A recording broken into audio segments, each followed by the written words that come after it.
Renaldo Barrett, 4-0 victory over one of the top schools. What do you feel about that? Man of the match performance as well. What do you feel about that? Well, it's a great feeling to know that it's my first Manning Cup season and we won against a top team.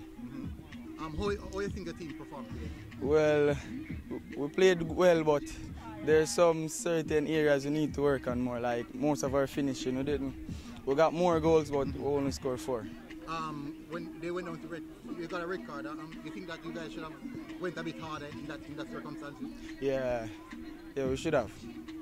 So overall, how you evaluate it? You think the pre-season, the training, the pre-season, all the work that you have put in, you think that you're seeing it right now, or this is just a piece of what's to come?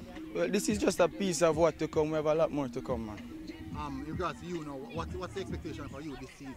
Well, I'm just here to get a better exposure with myself. That's it. I know. What's the difference now coming back to schoolboy football? Premier League, you're used to playing at a higher level. What's the difference with here and the Premier League? Well, it's a bit slower. It's a bit slower, and the Premier League is more aggressive. Here it's not really aggressive. Alright. So overall, what do you think about your performance today? Well, my performance was good, but I could have done better.